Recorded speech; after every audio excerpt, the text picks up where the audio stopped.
Thank you for listening to the fifth and final part of the Vietnam War series brought to you by the Monday American podcast.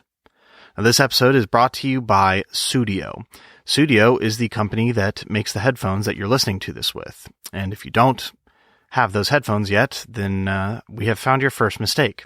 Sudio is a Swedish company that has set out to bridge the gap between the divide of quality headphones and stylish headphones, because usually you're only going to find one or the other. Pick your favorite.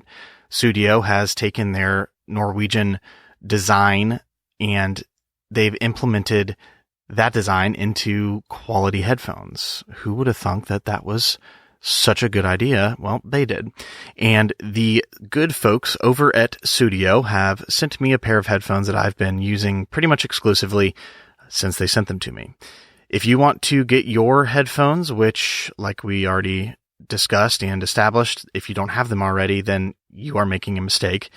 You can go to Sudio, SUDIO.com, pick out a pair of headphones, use the promo code TheMondayAmerican in all caps, and get yourself 15% off your order. Once again, that's Sudio.com. Use the promo code in all caps, TheMondayAmerican, and go fix your mistake that you're not listening to this podcast with Sudio headphones already. This episode is also brought to you by The Three Brothers. The Three Brothers is an American history book written by Stephen E. Marantelli, who is an Australian American history author. Now, a lot of people don't know that the United States has long-standing alliances, notably with France, and the lesser-known one is with Australia. And as I said in the last episode, the alliance started, of all days, on the 4th of July, and it was in 1917 at the Battle of Les Hamel in France. The American National Guard and Australia Corps fought side by side against Germany, and they won. We must have made a good impression on them, because when Australia's founding fathers sat down in the 1890s to write a federal constitution, they looked to none other than the American bundle of compromises that the founding father had crafted in the summer of 1787. And to take an excerpt from page 196 of The Three Brothers, he tells the story of how Australia decided to come up with that conclusion. On March 5th of 1891, the first of Australia's two constitutional conventions, pardon me, I can't speak English, Alfred Deakin said that he fancied that he would like to adopt, in what he said, quote, unequaled language employed in the preamble of the superb Constitution of the United States, and may, without qualifying a single syllable, claim that our labors are intended to achieve a similar result. And again, that's on page 196. And the premise of the book is George Washington sitting down to dinner with the Premier of Australia. And it's the first history book I've ever read that reads like a history book and a mystery novel. It's, like I said in the last episode, history with a mystery. Go pick it up. It's The Three Brothers. It's written by Stephen E. Marantelli. I'm sure I'm pronouncing that wrong, and I apologize. But it's a great book, and I think you'll enjoy it. It's great for any American history buff. In the last episode, we left off with the transition of LBJ to Richard Nixon, and Richard Nixon tanking the Paris peace talks in order to secure his presidency. Part 5 picks up right where Part 4 left off. The nation transitions into the leadership administration of Nixon and Henry Kissinger, as well as their thoughts and decisions on how to handle and subsequently end the war in Vietnam, which by the end of the conflict will shape up to be poison for any president that touches it, as well as America's longest war. I hope you enjoy Part 5. You're listening to The Monday American, the show that puts the story back into history. Making history come alive, one episode at a time. The show made for the people, by the people. Visit TheMondayAmerican.com to get more. Dive into The Monday American. Don't worry, we'll be gentle.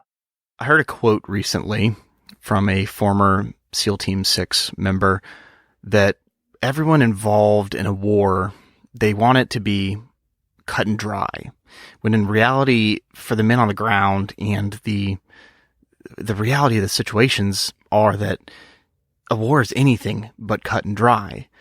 And I think Vietnam is probably the ultimate example of the decision makers on every level failing to look at the situation outside the lens of cut and dry. Now, I know that I've been fairly harsh on LBJ and the decision makers so far, especially Nixon. I believe I called him a murderer in the last episode. I don't take that back, but I also want to point out that the decision makers weren't just them. They might have been the top ones, but everyone from Congress to Lyndon Johnson, Robert McNamara, Nixon, Kissinger, the military leaders, the South Vietnamese leaders, and all the way down to, yes, the American public people, every one of those people involved accepted a cut and dry approach to a situation that needed something else. I think that's the ultimate tragedy of Vietnam, among many, is that there's no way to look back at this and feel confident that we made the right decisions on any person's shoulders. The responsibility bears some weight, but it's a lesson for us to look back on, today and see how we can do things differently the next time we find ourselves in a situation that is less than desirable, to say the least. So we left off in the last episode with Nixon just taking office, and it was the responsibility of Richard Nixon and Henry Kissinger to take the reins of the Vietnamese War from the point they picked it up, of the nearly dead horse already that LBJ and his administration had created. And probably one of the things that would have been needed most for the success of Vietnam, in whichever way you define success for America, what we would have needed most was someone who approached the situation differently than Lyndon Johnson. And unfortunately, what we got is someone who, although did approach things slightly differently, essentially they were the same people in charge. And although the Nixon era and the decisions that were made in that era and administration of Vietnam, they bore the fingerprint of the Nixon administration, just like the decisions of LBJ bore his fingerprint, they had their similarities in a frightening way. Nixon and Kissinger especially were very similar. Both were insecure to the point of paranoia. That should sound familiar. They both eventually became bitter rivals, but in their first year, their mutual suspicion was kept in check by their mutual dependency upon each other. Kissinger viewed Nixon as a means to prominence and power, and Nixon heavily relied on Kissinger to shape and implement his broad designs that he had planned for his administration. The two men shared an obsession with secrecy, not exactly what you desire in a president or his cabinet. They also shared a certain disdain for democracy, really. They equated dissent with treason and carried to the very extreme the Cold War dogma that national security was too important to be left to what they saw as an ignorant public and a parochial and somewhat cumbersome Congress. Above all, they shared a contempt for bureaucracy. They took the foreign policy controls firmly and exclusively in their own hands, and they jealously guarded them. They rarely relied on outside knowledge or even keeping informed the rest of government, and they frequently and continually employed deception and back-channel communications to dominate and confuse their colleagues. The result was a foreign policy that was sometimes bold and imaginative in its conception. Sometimes it was kind of crude and improvised, and sometimes it was actually fairly brilliant. Usually it was bungling, and it was a policy dedicated to the noble goal of what Nixon called a generation of peace, but frequently was ruthless and cynical in its use of military power, and it was obviously very callous in its obliviousness to the enormous human costs inflicted at home, and especially abroad. The result was a systematic abuse of power that ultimately forced Nixon's humiliating, rightly so, resignation from the office he had pursued relentlessly throughout his entire career, and in order to finally achieve it, was willing to extend a war that we never should have been in the first place, that meant that people died. In 1969, Nixon and Kissinger, they both knew that the war must be ended, and it had become, in the words of one of Nixon's speechwriters, a, quote, bone in the nation's throat, a divisive force that had torn the country apart and had hindered any constructive approach to domestic or foreign policy problems. Nixon clearly perceived that his ability to extricate the nation from Vietnam would decisively affect his political future and his place in history. And during this time, he remarked fairly ironically that, quote, "I'm not going to end up like LBJ, holed up in the White House, afraid to show my face on the street. I'm going to stop that war fast." And although that was the goal for Nixon, and I guess you could say Kissinger as well, it didn't exactly work out that way really at all. So their grand design included at least a limited accommodation with the Soviet Union and China, and they felt that they must extricate the United States from the war in a manner that would demonstrate to their old adversaries a resoluteness of purpose and some type of certainty of action. They wanted to show a manner that would uphold U.S. credibility with friends and foes alike. And Henry Kissinger said, quote, "However we got into Vietnam, whatever the judgment of our actions, ending the war honorably is essential for the peace of the world. Any other solution, they thought, would potentially unloose forces that could really complicate the prospects of the international order at the time."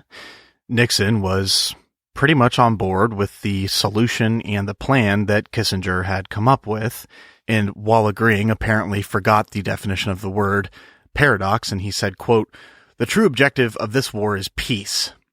It is a war for peace." In their eyes, an honorable settlement would meet several essential conditions. The American withdrawal from Vietnam would be conducted in a way, must be conducted in a way, as they saw it, that would avoid even the slightest appearance of defeat. There would be no face-saving political settlement designed merely to permit a graceful American exit from Vietnam. Kissinger explicitly rejected the idea of a coalition government, which he said, quote, "would destroy the existing political structure and thus lead to a communist takeover." So Nixon and Kissinger set as their optimum goal what they called, quote, "fair negotiated settlement that would preserve the independence of South Vietnam." And at a minimum, they insisted on a settlement that would give the South Vietnamese nation at least a slightly reasonable chance to survive on its own.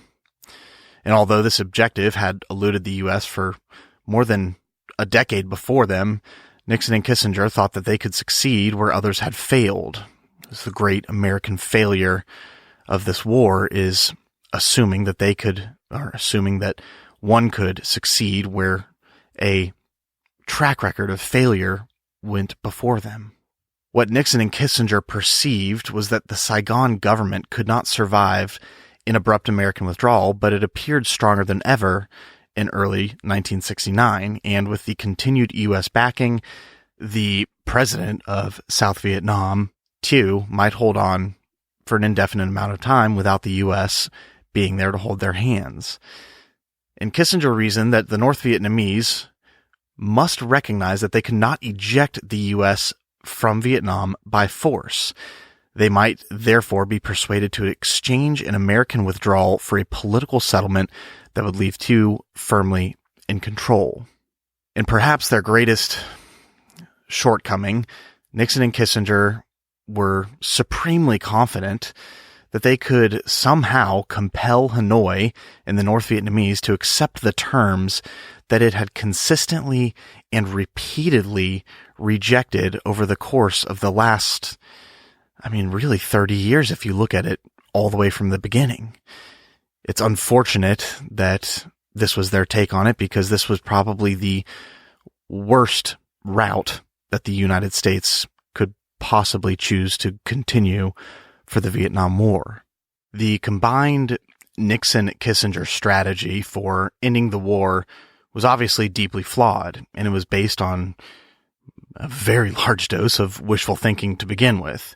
Their concern for U.S. credibility was very exaggerated and was based on dubious reasoning to begin with, as much of the decisions on this war were based on as well. As American writer and journalist Walter Isaacson has concluded, he says that in their stubborn and ultimately futile pursuit of a settlement that would uphold the credibility of the United States, they, quote, squandered the true sources of its influence and of its credibility in the world. Its moral authority, its sense of worthy purpose, and its reputation as a reasonable and sensible player were all sacrificed because of a faulty presupposition. It was naive, really, to assume that they could accomplish what LBJ had failed to do at a time when they were dealing with less military power at their disposal, and when the patience of the American public had already worn so thin. Just like their predecessors, they grossly underestimated their adversaries, and they also overestimated the willingness and the ability of the Kremlin to pressure North Vietnam to accept a settlement that would be favorable to the United States.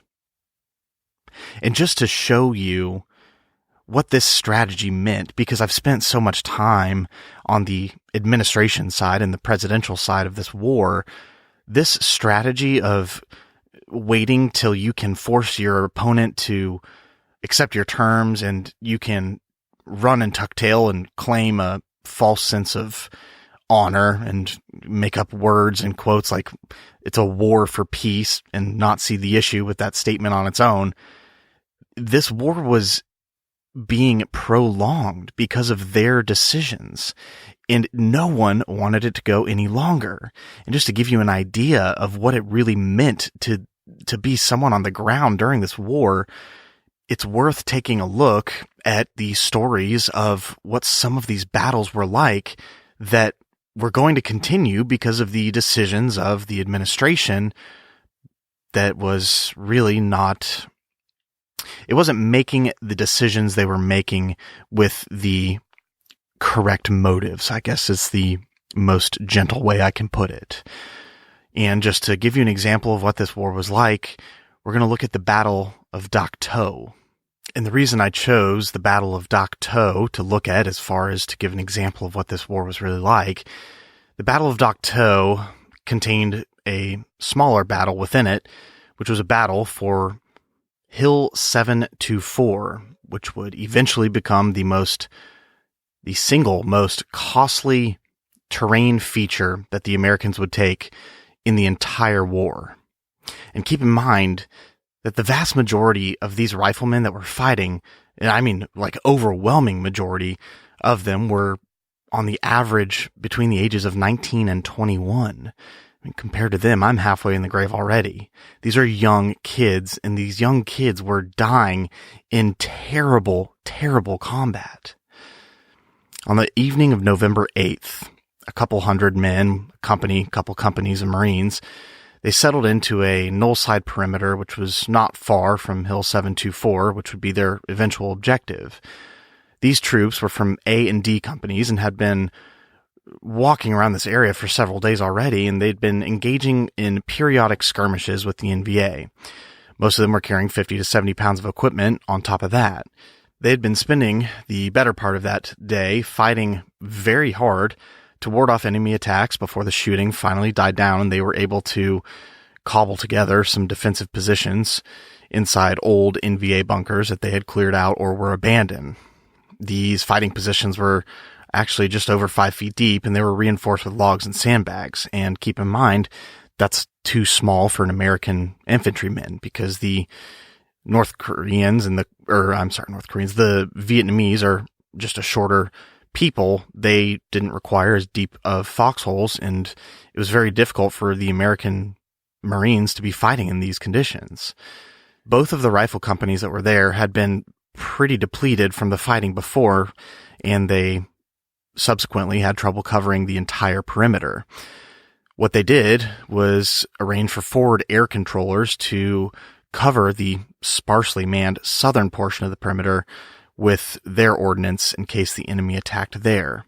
And keep in mind, all throughout the Battle of Dak To, and really for the war, the NVA fought the U.S. soldiers on their own terms. They picked the time and the place of any battle that they wanted to have.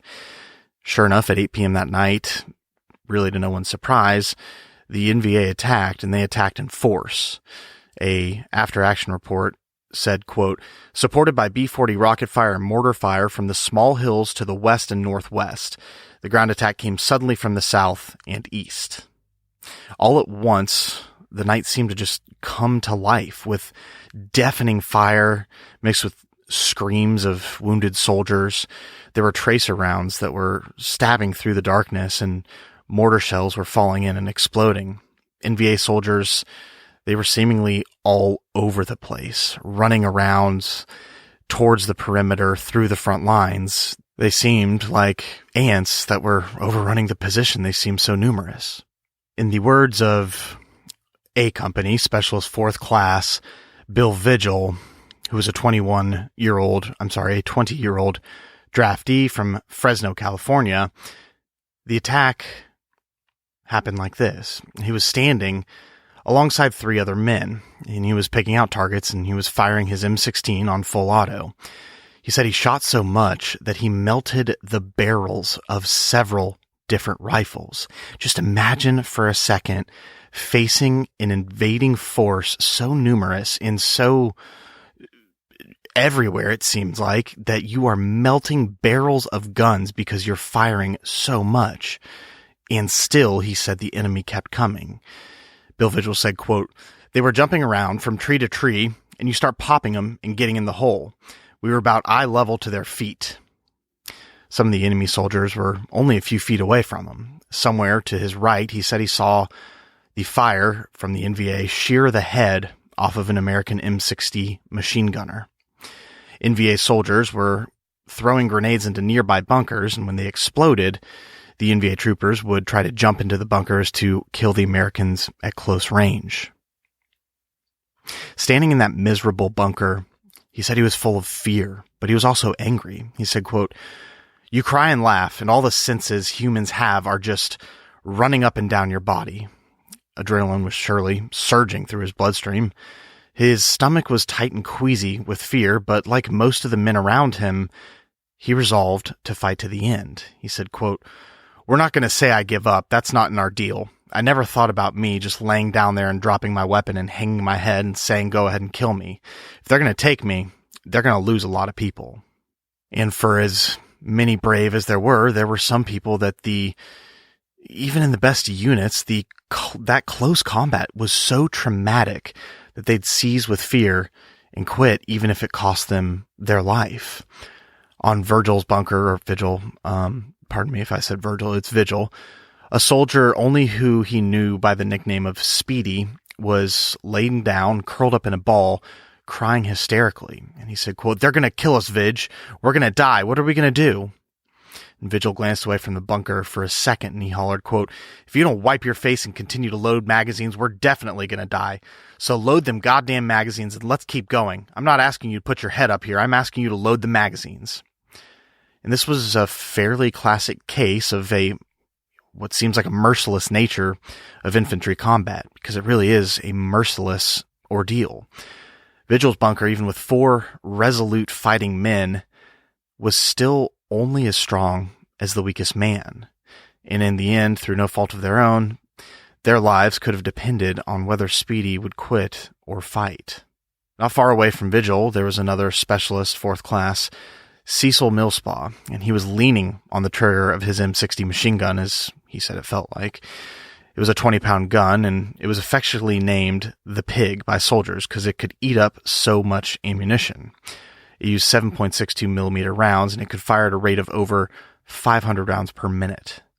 Millspaugh, he spotted a group of enemy soldiers coming close to an adjacent bunker. He turned his gun on them, and he fired several bursts. All at once, he rose from his hole, and he rushed the NVA, firing the whole way. And obviously, the M60 was not designed to be an assault weapon like this.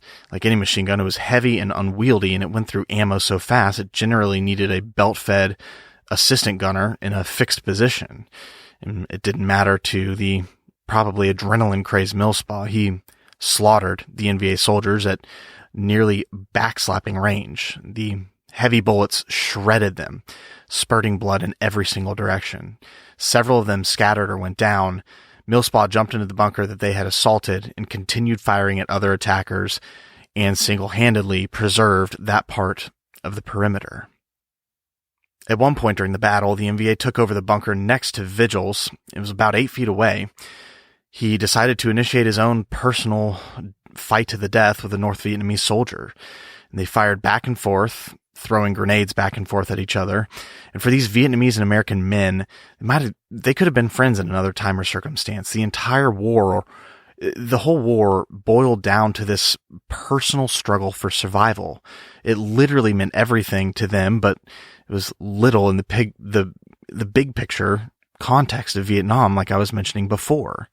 Vigil said, quote, "We were playing peekaboo until I got him, or he stopped, or a frag got him. Whatever happened, he stopped, and he was laying there dead when Vigil went to check, and there were 2 of them dead on top of the Marines that they had killed." According to one account, soldiers from Delta Company in this battle were in close hand-to-hand combat with the NVA, and it's worth taking a second to really explore what that actually meant. They were struggling at an intimate body-to-body distance. Intimate is probably the right word, because that's a very intimate ordeal.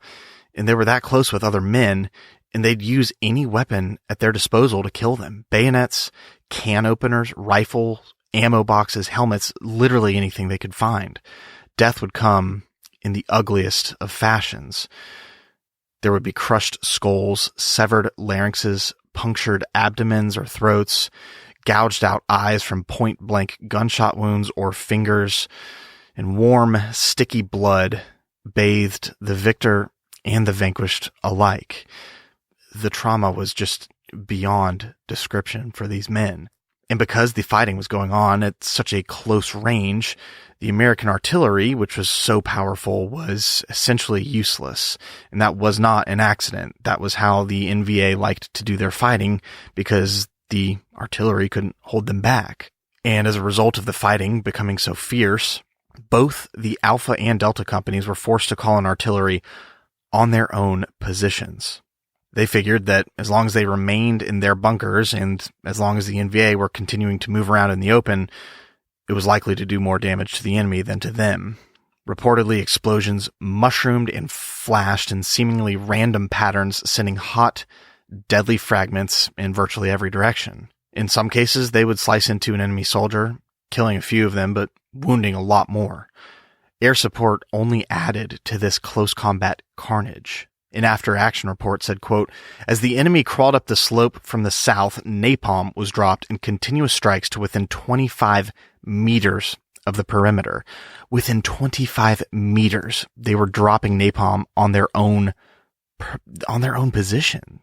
The forward air controllers would guide the Air Force, which was comprised of F-4 Phantoms on this run, and they would have them drop in large quantities the jelly gasoline petroleum that was napalm. And for those of you who aren't familiar with napalm, and should be many of you if you're younger than me, napalm wasn't just fire. It was, think of it as jello on fire that sticks to you, so you can't get away from it. It's a excruciating way to die. The ensuing flames consumed the jungle and the men alike. One soldier said it takes oxygen to make that napalm really work. So if you're real close to it, you're gasping for air. Like the artillery shells, the napalm was especially deadly to troops on the move rather than the Americans in their bunkers. In some cases, NVA soldiers simply died on fire. Most of the time, the flames roasted them or even melted limbs or other body parts off of their body. The Americans said they would never forget how they heard their blood-curdling screams. Specialist 4th Class Vigil said that one napalm canister burst so close to his bunker that he could smell that odor of the weapon's ingredients. When the flames died down, he peered out of his bunker and he saw in the distance an enemy soldier who had melted to the wheels of his .51 caliber machine gun. Other enemy soldiers were turned by the napalm into what he called, quote, frosty critters.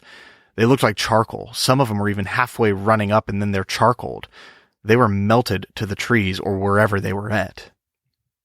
After that battle was over, a sergeant came upon the intermingled bodies of several soldiers, and he gazed at them thoughtfully, and he thought aloud and said, quote, "How is it that men can die together, but find it so difficult to live together?" Now, as atrocious as these battles were while they were happening, one of the often overlooked aspects of a battle as gruesome as this, or a battle as disgusting as this, I guess you could say, the overlooked aspect is that oftentimes the battle, it leaves a permanent effect on some of these men who experience these things that they were never able to shake. And not all together that far away from Vigil's battle that we were just looking over, a gravely wounded man was sobbing and screaming as he said, "I don't want to die." A Lieutenant Calley watched as another soldier stood up and trotted over to where Sergeant Watson was lying, already wounded and half dazed from his wounds, and he knelt beside him. Watson greatly admired the young captain for his courage and his military bearing in coming over, and he gazed up at Captain Hardy. The captain yelled some instructions to a group of men, glanced down at Sergeant Watson, and stood up. And as he did so, an NVA tree sniper, probably no more than a couple dozen meters away, he noticed the movement, took aim at Captain Hardy, and he squeezed off several shots. Watson remembers, quote, "He took 3 rounds, one in the head, the throat, and the chest, and he died on top of me, and I couldn't move him with my arms." Remember, he was wounded at that time. Someone had to manhandle the captain's lifeless body off of Watson, and Watson said what he never has forgotten was that his dead eyes were staring vacantly back at him. It was a trauma of which would never leave him until his dying day. And keep in mind that as all this was going on, it still wasn't even near the worst battle that was yet to come. And I'll take a quick second to apologize because earlier I said that the single costliest feature that the American forces took in Vietnam was Hill 724. That was a mistake on my part. I misread my notes. It was actually Hill 875. And the reason I'm correcting that is because we are about to go into the battle that was the battle to take Hill 875. It was an unsightly jungle, tree-covered pile of godforsaken earth that was only a few miles east of Cambodia. It had no intrinsic value except that the North Vietnamese army was there. They called it Hill 875. The Americans did. The previous day, a special forces team had detected their presence, and they engaged in a small, brief firefight with them. The Americans had then spent much of the night and early morning hours hurling the normal, usual blend of artillery and firepower at the hill. And on November 19th, it was time for the Marines to move in. And this order came with little circumspection and coldly no assessment of enemy numbers. There was no serious analysis of the strength of the NVA, and their defenses on the hill, nor was there any consideration of whether or not the hill was even a worthwhile objective to begin with. In a war of attrition that the American forces were in, Hill 875, it was just one more place to find, fix, and kill the enemy. As the Americans moved up Hill 875, one of the things that stood out in their after-action reports was that everything was quiet, unusually so, as if all the creatures of the jungle understood that that hill was about to explode. About 300 meters from the top of the hill, they came to a clearing that had been created by a bomb. There were mounds of dirt and tangled brambles that were heaped in random clumps and piles strewn around.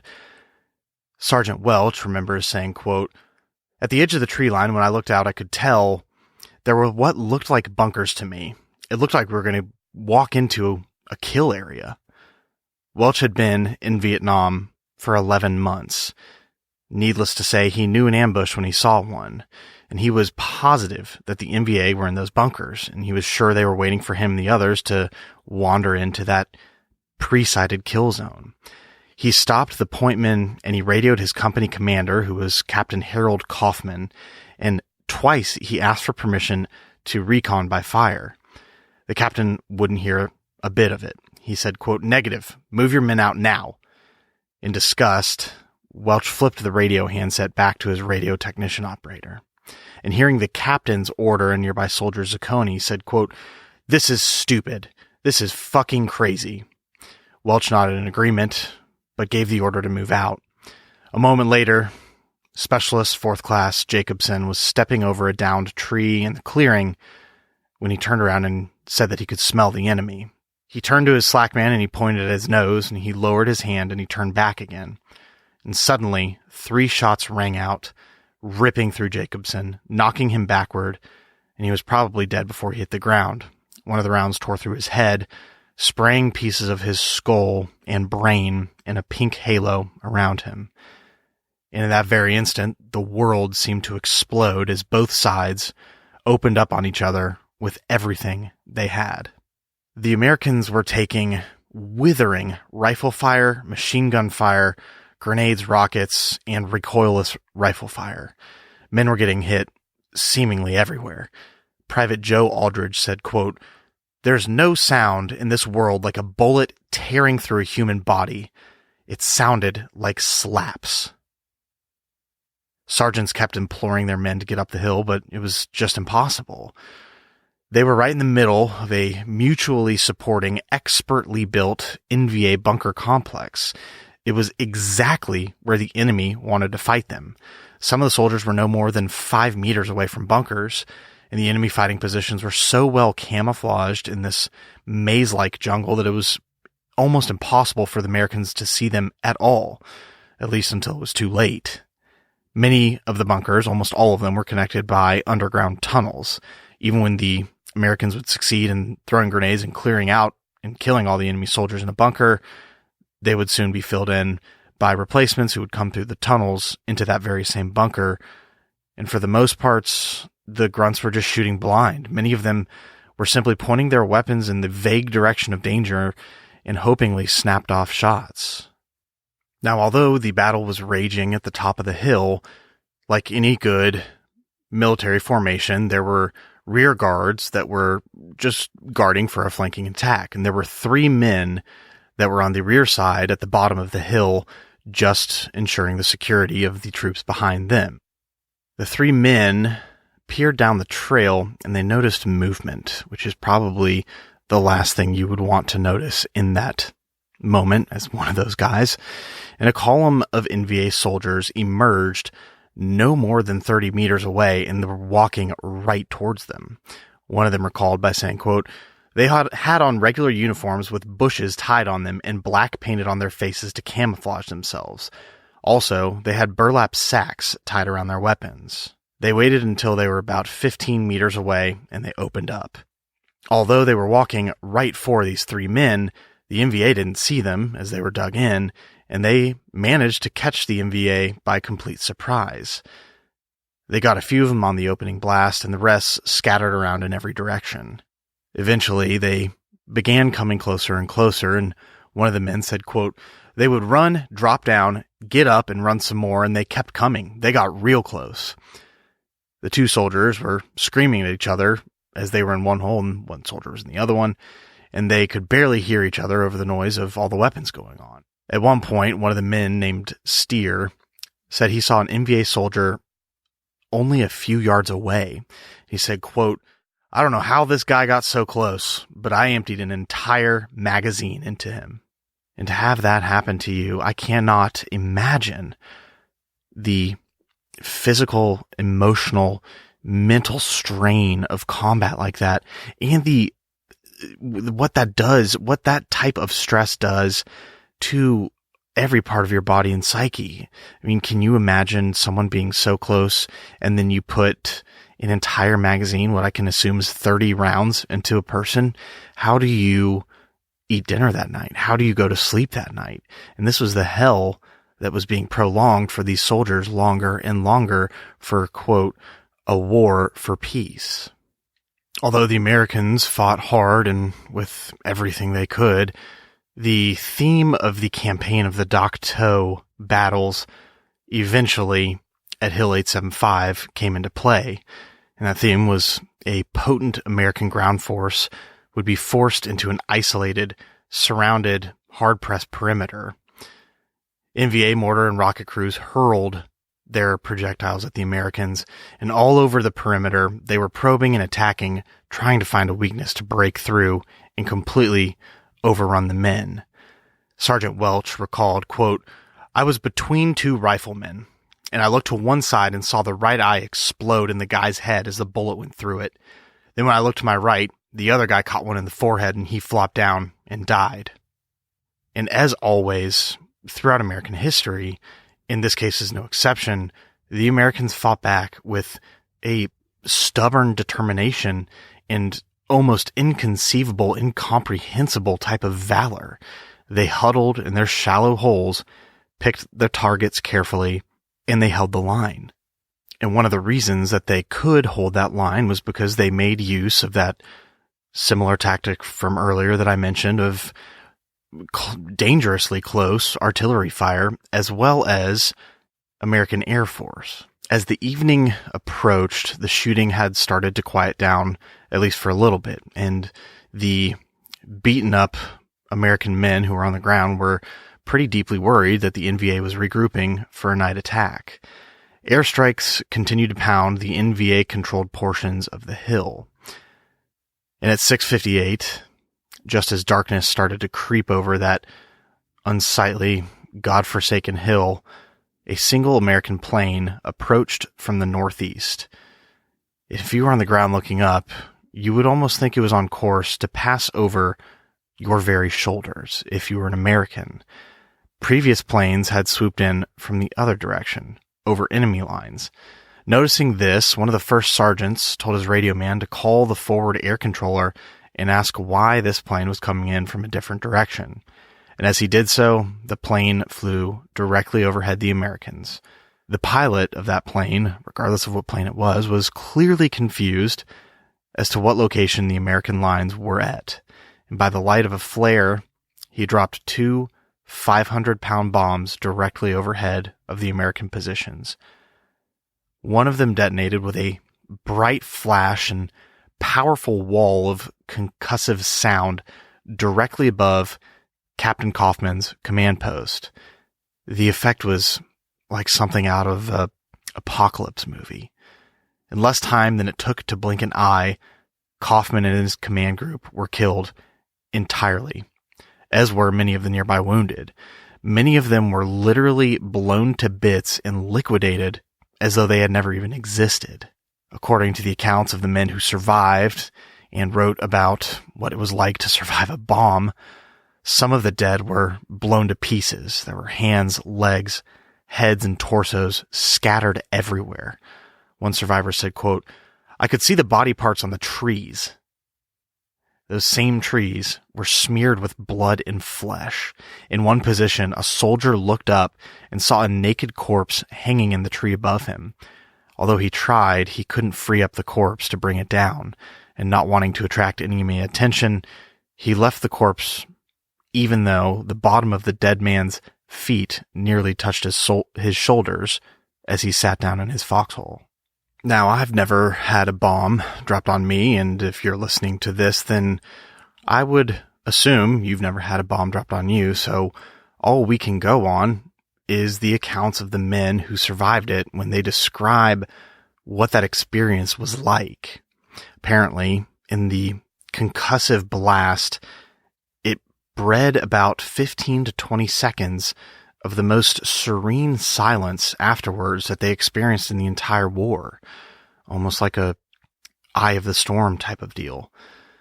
One soldier said that the only noise was the diffuse crackling of small fires scattered around. A specialist's fourth-class eardrums were ruptured, and amid the world of silence around him, he kept screaming for someone to put out the fires. Blood was pouring from the specialist Steer, who I mentioned earlier, his nose, mouth, and ears, and he said, quote, "I noticed my right arm was gone because I went to pick it up and it was just hanging by some tissue. My right leg was also almost gone." And thinking he was about to die, he said that he cried out twice, "God, don't let me go to hell," and then he passed out.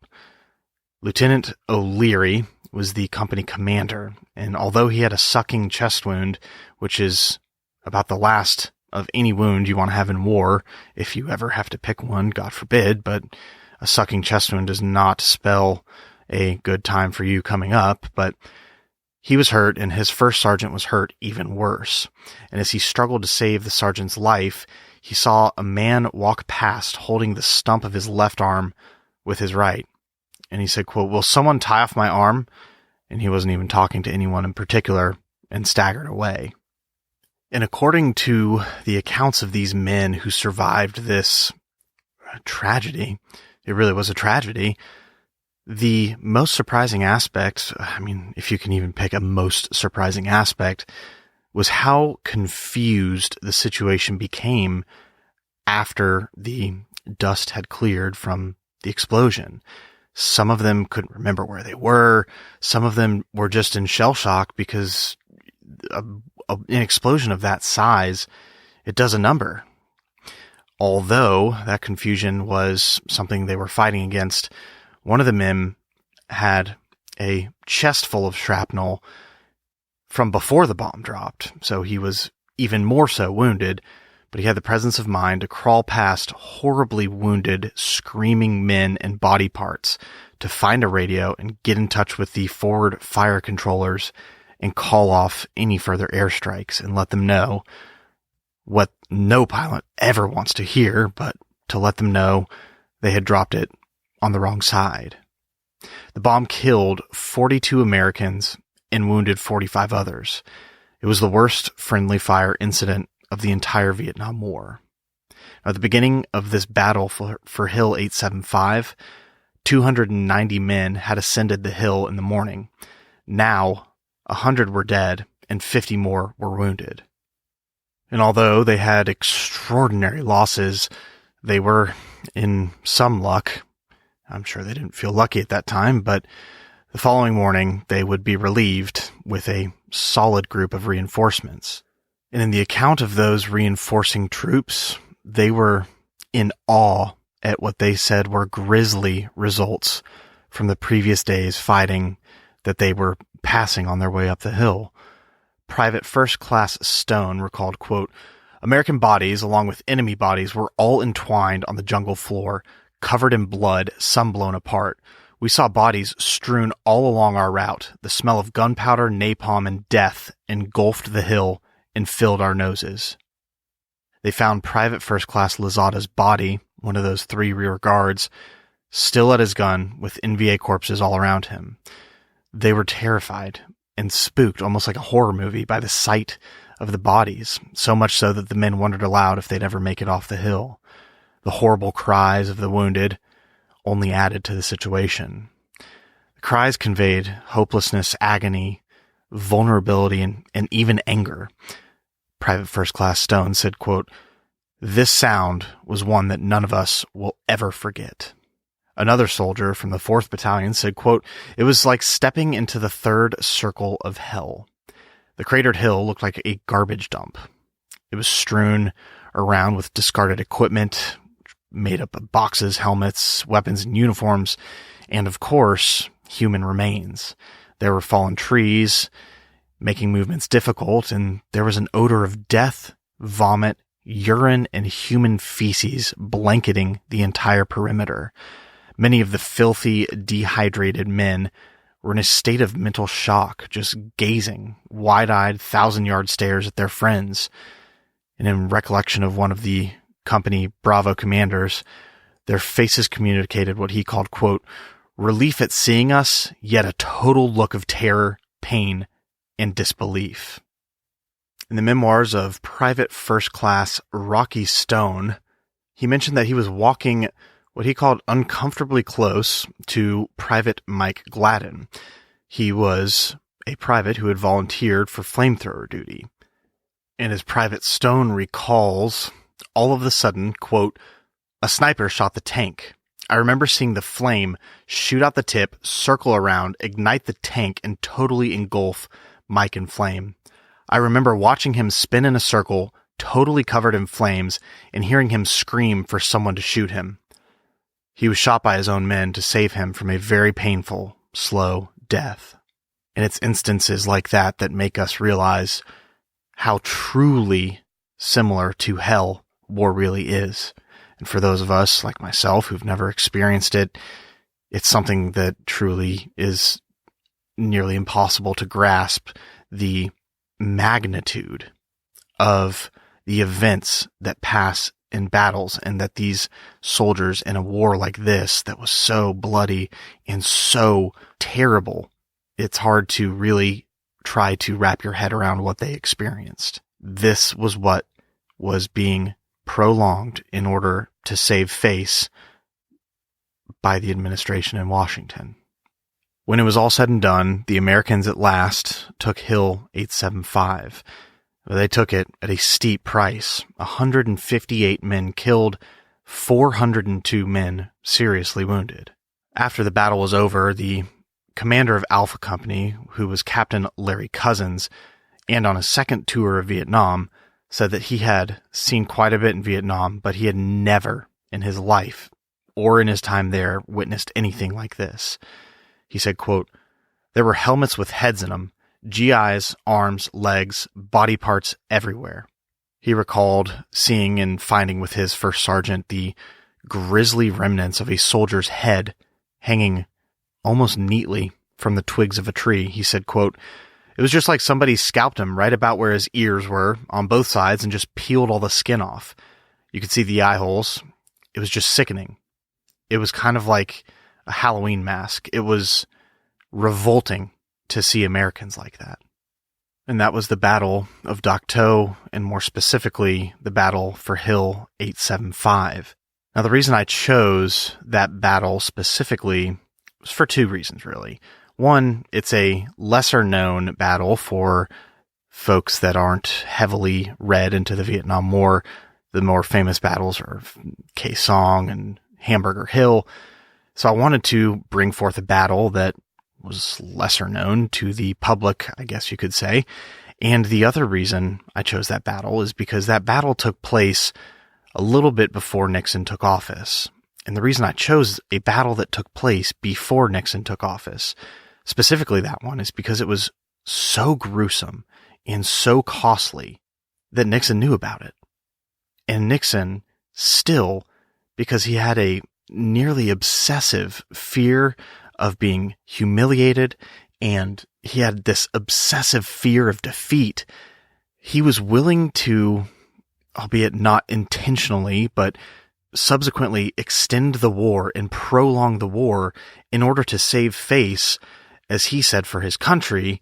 And although that may be where he thought his motives lied, he knew deep down that he was doing this to soothe his own anxieties and his own insecurities about himself. And so the reason I chose that battle specifically, because it was so terrible and so bloody, is because that Nixon, by choosing this policy, was willing to have more battles like that, because he absolutely knew and read the reports and read the stories and the heinous accounts of what went on, and still he cared more about his own insecurities. To be fair, a lot of people can't control that, but it shows a action of unspeakable selfishness to be able to think that any reason justifies prolonging a war that has already seen battles, just like the battle for Hill 875. Now, I mentioned at the beginning of this episode that people, when they're dealing with war, they want it to be cut and dry. And in reality, it's anything but that. I think that the example of Hill 875 and the Battle of Dak To, the whole Vietnam experience for that matter, is a glaring example of the truth of that statement when it comes to real-world scenarios. It was a dirty mess. It was anything but cut and dry. And in this case, the leadership of the nation was treating it as such. So Nixon and Kissinger were certain that they could end the war within 6 months to a year. Through French intermediaries, the president conveyed a personal message to the North Vietnamese expressing his sincere desire for peace and proposing as a first step the mutual withdrawal of American and North Vietnamese troops from South Vietnam, as well as the restoration of the demilitarized zone as a boundary between the North and the South. As a signal to both Hanoi and Moscow that the United States meant business, Nixon, at the same time, ordered an intensive bombing attack against North Vietnamese sanctuaries in the neutral country of Cambodia, which was essentially neutral on paper. The North Vietnamese had essentially a safe house there, and the Ho Chi Minh Trail went through parts of Cambodia, and they were able to stockpile weapons and supplies across the Cambodian border. This was a step that Nixon took that was repeatedly advocated by the Joint Chiefs of Staff, but was always rejected by Lyndon Johnson. Nixon's primary motive here was to indicate that he could take measures that Johnson had avoided, and therefore he thought that would enable him to frighten Hanoi into negotiations on his terms. Apparently, he was born under a rock and had paid no attention to what had happened for the 6 or so years prior. So over the next 15 months, 3,630 B-52 raids were flown, dropping more than 100,000 tons of bombs on Cambodia. At Nixon's insistence, it was kept secret from the public, again, taking a page out of LBJ's playbook. And indeed, he kept it secret from much of the government. He used elaborate methods of bookkeeping to conceal the bombing's existence. And the importance of transparency comes to light because looking back on it today, we don't know the number of civilian deaths among the Cambodians, and they'll never be known. And to avoid the American bombs, the North Vietnamese moved deeper into Cambodian territory. When a story on the bombing appeared in the New York Times shortly after it was initiated, an absolutely enraged Richard Nixon, with the ardent support of Henry Kissinger, his lapdog, ordered wiretaps on the phones of 17 government employees and journalists, including some members of Henry Kissinger's own staff. Now, while I didn't exactly exonerate LBJ for his actions during his tenure and his handling of the Vietnam War and the secrecy to which he attempted to veil the war in, this step by Nixon is a step that is far, far greater than what LBJ took in its own way.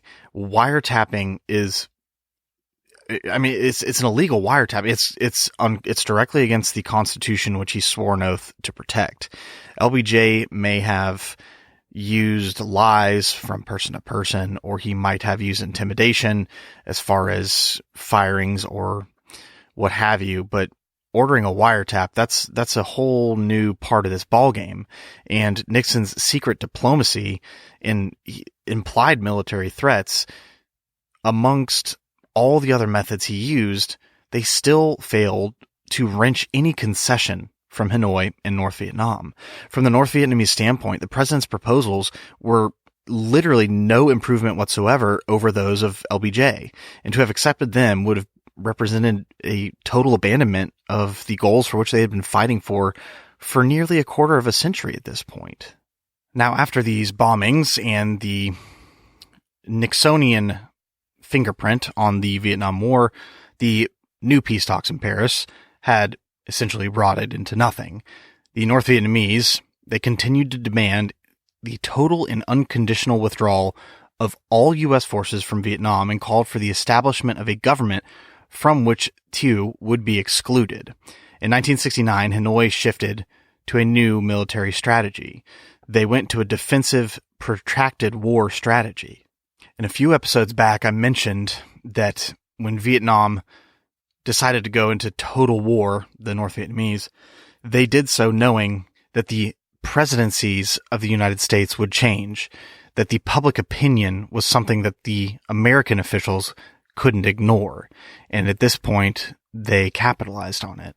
They were certain that the public opinion of this war would eventually force Nixon to withdraw from Vietnam.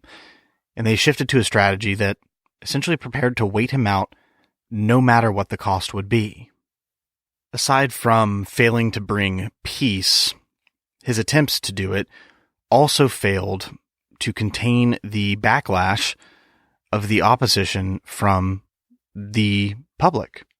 When it was clear that there would be no breakthrough in Paris, the public approval of Nixon's handling of the war took a sharp nosedive. Now, one thing that's different about LBJ and Nixon, I mean, there's a ton of things different, but they have a strikingly similar handling, to put it lightly, of their administrations and secrecy.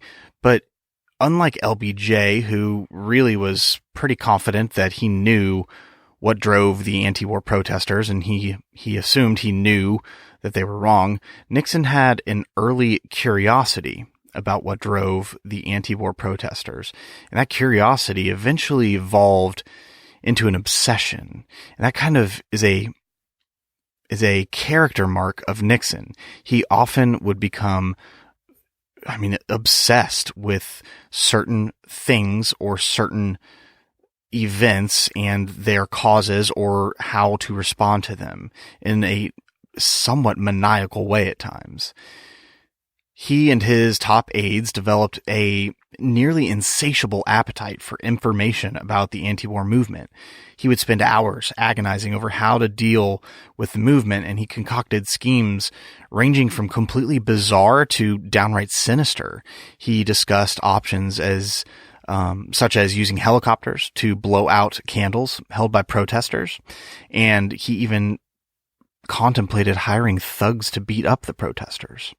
Now, as frightening as that is to realize that a president was actually considering hiring thugs to beat up protesters against his views, above all, the Nixon administration, they viewed the anti-war movement as an enemy that had to be crushed, and it launched a systematic campaign to destroy it.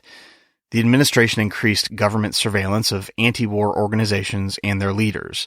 The FBI and CIA, through a illegal operation that was initiated by Johnson called Chaos, and military, all three of those, they expanded their surveillance activities. They tapped phones, they would ransack files of anti-war groups, and like Johnson, Nixon was certain that the communists were masterminding the movement.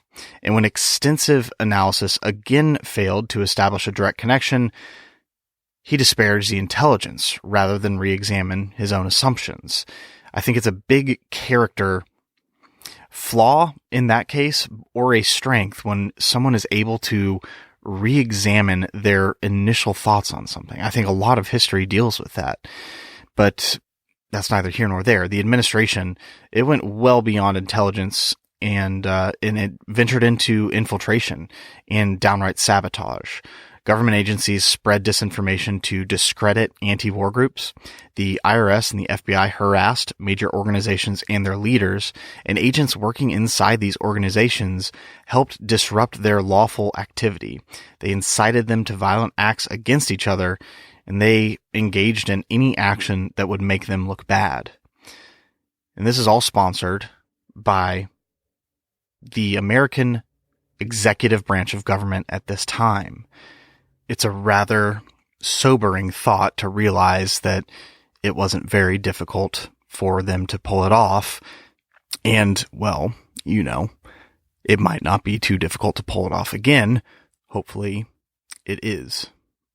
But nonetheless, Nixon had to come up with a strategy to end the war on his terms, which he propagandized to turn him into America's terms and the terms that would benefit the world the most. The strategy he came up with was Vietnamization.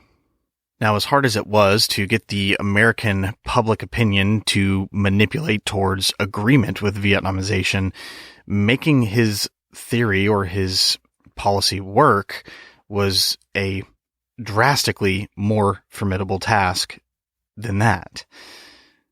Whatever they said publicly, U.S. officials undertook the program with severe and grave doubts. Most military experts agreed that without full American assistance, the South Vietnamese could not stand up against the combined threat of the North Vietnamese Army and NLF forces. General Creighton Abrams criticized Vietnamization as, quote, a slow surrender, and repeatedly protested the size and pace of U.S. troop withdrawals. It should come as no surprise that the South Vietnamese also bitterly objected to Nixon's policy. They had gotten used to the American government providing for them and the American government protecting and paying for everything. And to be fair, they didn't just take that from us. We did that to them as well. It's probably like 60-40 our fault, but they certainly made no shrewd moves to establish any type of independence or self-reliance on their own part. They were so corrupt, it's almost comical when you read back about what they did, when they did, and the horrible timing of all of their actions. But typically they weren't consulted in decisions on planning for the Vietnamization process.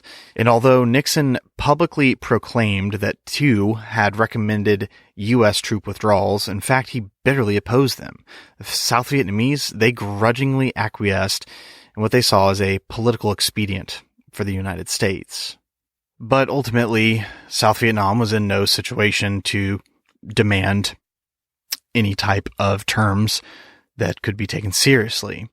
So while the U.S. combat forces sought to keep the North Vietnamese off balance by relentlessly attacking their supply lines and base areas, the American advisors worked frantically to build up and modernize the South Vietnamese armed forces.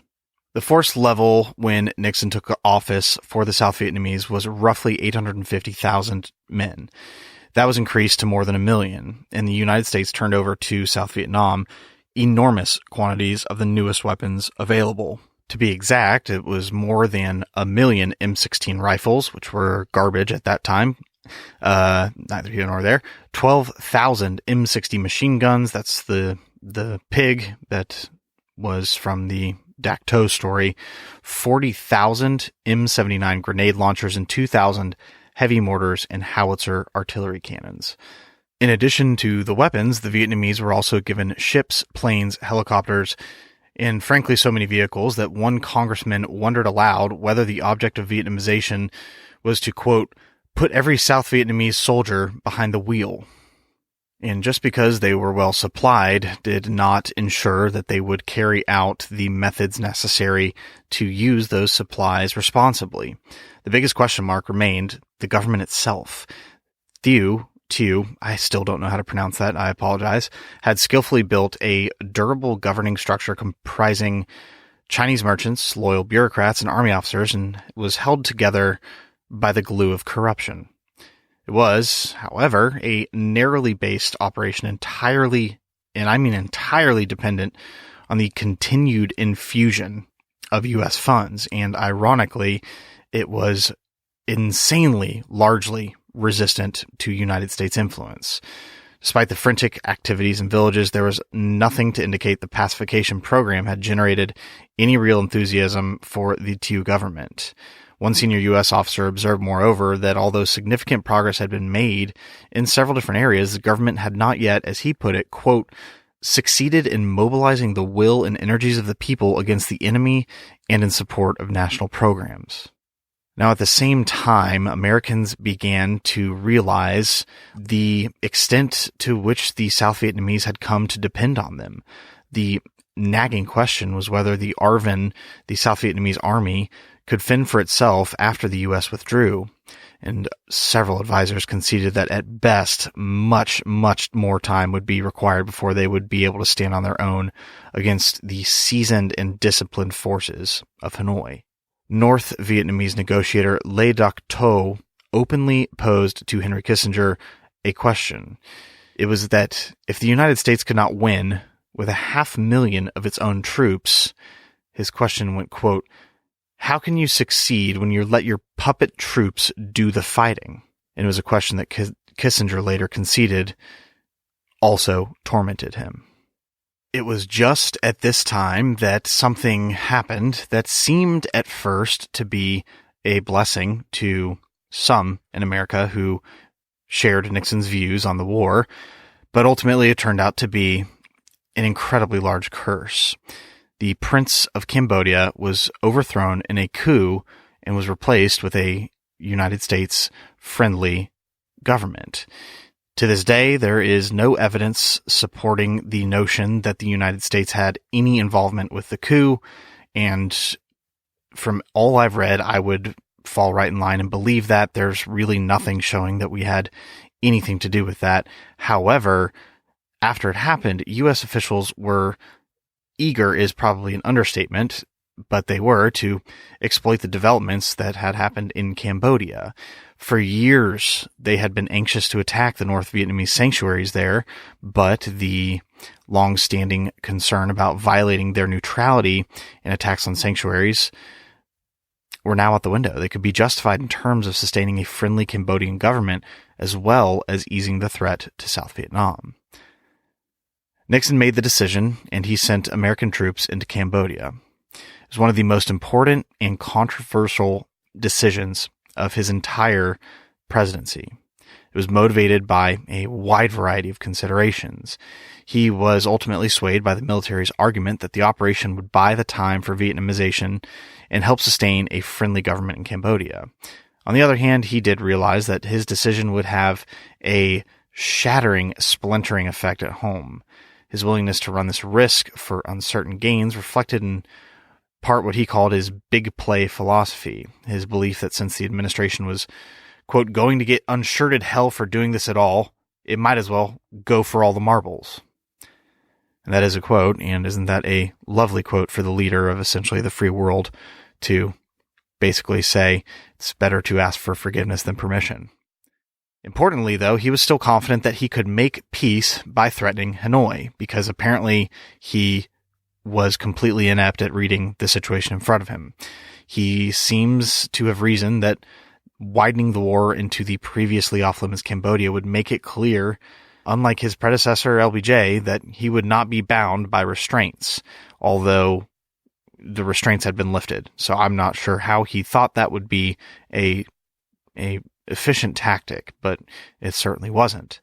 This Cambodian crisis, it represented yet another effort on the part of a profoundly insecure individual to prove his toughness to an ever-widening list of enemies, real and imagined. It was an opportunity he felt he must seize to demonstrate his courage under fire and show his adversaries that he wouldn't be intimidated. Whatever opposition there may have been to a Cambodian incursion, it fell on deaf ears. President Nixon had made up his mind, and on April 30th of 1970, he made the announcement to the American people, announcing the, as he called them, Cambodian incursions as a necessary response to North Vietnamese aggression, of which there was none and there was no sign of any, in order to both match their supposed aggression and as a end to the war. Again, the paradox of further increasing offensive operations in order to achieve peace, I guess, was lost on President Nixon. It was a very belligerent speech that he gave, and it certainly didn't pull punches.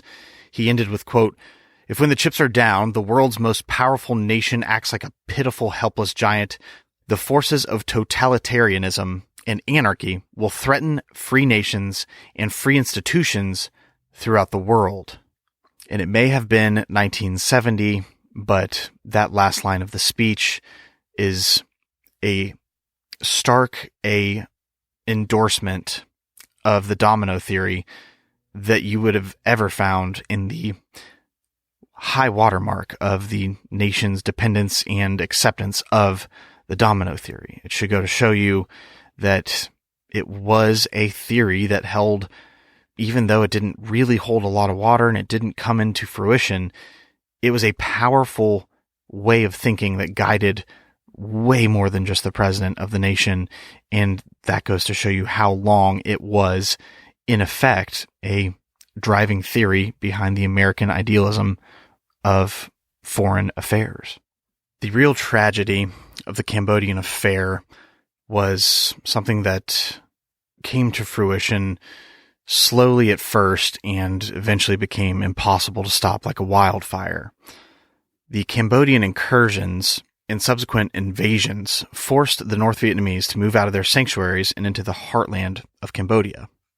Now, whether it was a direct or indirect consequence of the American invasion, North Vietnam initiated a large-scale support for the Khmer Rouge insurgents that were fighting within Cambodia.